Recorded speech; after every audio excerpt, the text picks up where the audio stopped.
Okay, let's dive right into this. You know, when we think of Greece, we usually picture ancient philosophers, right? Or maybe beautiful sun-drenched islands. But today's explainer focuses on a much more recent and, frankly, dramatically turbulent era, the Kingdom of Greece. From its inception to its final, absolute end, this period wasn't some peaceful, quiet reign. It was a continuous, dramatic struggle for stability.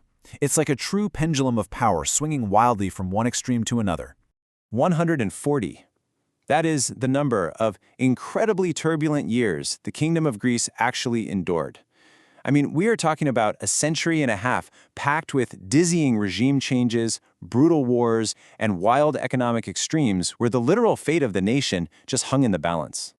So here is our roadmap through the chaos. First up, the birth of the kingdom. Second, the megalia idea. Third, schisms and world wars. Fourth, the economic roller coaster. And finally, the fall of the monarchy. Let's start with Section 1, Birth of the Kingdom, emerging from the Ottomans. Imagine a whole region emerging from nearly 4 centuries of Ottoman rule, finally grasping for its own identity. In 1832, through the Treaty of Constantinople, Greece was formally recognized as a newly independent state. But here's the twist. It was established as an absolute monarchy. And get this, to secure alliances with European great powers, its first ruler wasn't even Greek. It was the Bavarian Prince Otto, who literally arrived at his new kingdom aboard a British warship. So right from the get-go, the foundations were incredibly shaky. Bavarian regents held the real administrative power early on, and they tried to impose these rigid, foreign systems of government on the Greek people. Plus, talk about a massive cultural disconnect. King Otto was Catholic, but he was ruling over a deeply Orthodox Christian population. Well, this friction eventually boiled over into the 1843 uprising, which actually forced Otto to grant a constitutional monarchy. But the struggle for a stable government didn't end there, not by a long shot. By 1862, King Otto was ousted entirely, and he was replaced by, you guessed it, yet another foreign ruler, the Danish Prince George I. The pendulum of stability was already in full motion. Moving on to Section 2, the Megali idea, a unifying ambition. Now, despite those early political struggles, the Greeks shared a massive unifying ambition known as the Megali idea or the Great Idea.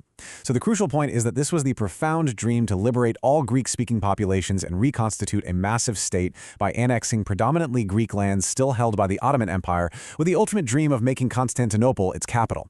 And this wasn't just some fringe concept, okay? It was the powerful engine that drove almost all Greek foreign policy, sparking continuous rebellions in places like Crete and Macedonia, and eventually culminating in the Balkan Wars of 1912 and 1913.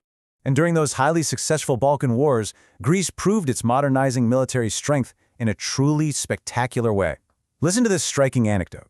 In February 1913, a Greek biplane actually flew over the Dardanelles and dropped 4 bombs on the anchored Ottoman fleet.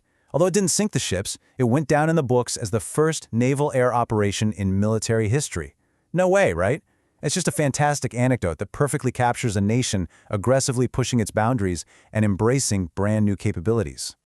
Let's dive into Section 3, Schisms and World Wars, a nation divided. World War I totally exposed a catastrophic political rift known as the National Schism.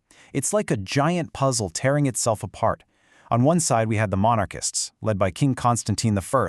He was educated in Germany, married to the Kaiser's sister, and he strongly favored a course of neutrality, sympathizing heavily with the Central Powers. On the exact opposite side, we had the Venizelists. They were led by the incredibly popular liberal Prime Minister Eleftherios Venizelos. An ardent Anglophile, he passionately believed Greece should join the Entente and Allied powers. And this wasn't just a polite disagreement in Parliament, it literally split the country into 2 rival governments. And that deep internal division, well, it proved disastrous when Greece tried to push the Megalali idea further into Anatolia following the First World War. This led directly to the 1922 Asia Minor catastrophe. The Greek army suffered a crushing defeat by Turkish nationalist forces, utterly shattering the Great Idea forever. But the most staggering consequence here was a compulsory population exchange agreed upon in the Treaty of Lausanne. To put that into perspective, 1.5 million Christians were uprooted from Turkey and sent to Greece, while 500,000 Muslims were uprooted from Greece and sent to Turkey. This massive, tragic migration fundamentally altered Greece's demographic makeup forever, and it heavily burdened an already exhausted state basically overnight. Let's move to the timeline and see how this builds into an absolute rotating door of regimes. The National Schism begins in 1915. Fast forward to 1924, the monarchy is completely abolished and the Second Hellenic Republic is declared. But wait, by 1936, the pendulum swings wildly back. The monarchy is restored and an authoritarian dictatorship under Ionios Metaxas is established. Then comes the utter devastation of 1941, with a brutal triple-axis occupation by Germany, Italy, and Bulgaria during World War II. And as if that wasn't enough trauma, right after the Axis forces withdraw, a devastating Greek civil war erupts in 1946 between communist and anti-communist factions. The sheer velocity of these changes is just mind-boggling. This brings us to Section 4, the economic roller coaster, financial exhaustion. You know, a country cannot undergo that much political and social trauma without its economy taking a wild ride right alongside it. To understand this economic journey, we really have to see where it started. Look at this vivid quote from U.S. Consul William Moffat in the late 19th century. He observed that Greek farmers were literally using the wooden plow and the rude mattock, which were in use 2,000 years ago. He noted fields were just scratched over and impoverished. It paints such a stark, incredible picture of Greece's primitive, deeply impoverished agricultural beginnings, completely lacking in modern infrastructure or capital. Now, what's really interesting about this next point is the sheer desperation of the Greek economic policy that followed. In 1922, desperate to finance massive war debts from the conflicts we just discussed, the government implemented a truly bizarre experiment, the dichotomization of the drachma. They quite literally cut physical paper currency in half. Citizens kept one half of the bill to spend at half its original value and surrendered the other half to the state in exchange for a mandatory 20-year loan. It's a drastic, almost unbelievable measure, but it shows exactly how financially exhausted the state was. Unfortunately, even that pales in comparison to the economic devastation of World War II. The Axis occupation sparked a horrific famine and massive hyperinflation as all resources were completely drained. If we use 1940 as our baseline for prices, well, by 1943, prices were almost 35,000% higher, and by 1944, a staggering 163 billion% higher. This crisis remains the fifth worst inflation event in recorded global economic history, absolutely wiping out the wealth of the Greek people. And this brilliantly illustrates the sheer resilience of the nation. Following the end of the devastating civil war, Greece bounced back with what is known as the post-war economic miracle. Aided by foreign capital, migration, and a booming construction and maritime sector, Greece achieved an astonishing average economic growth rate of 7% between 1950 and 1973.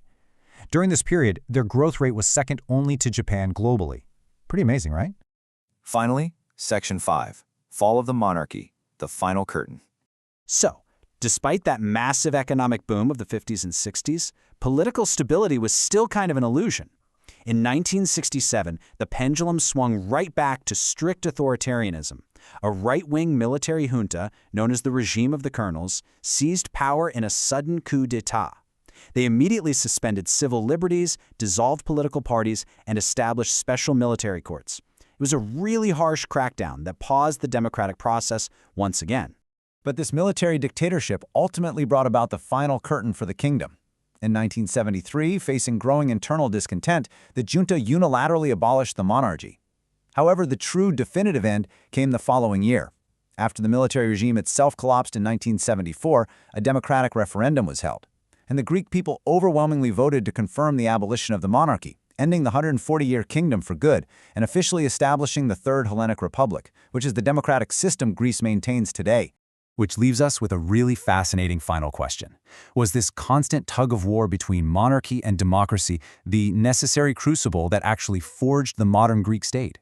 When we look back at the extreme highs and the devastating lows, the wars, the economic collapses, and the sheer survival instinct of the nation, it really makes you wonder if this intense historical pendulum was the essential fire needed to shape the Greece we know today.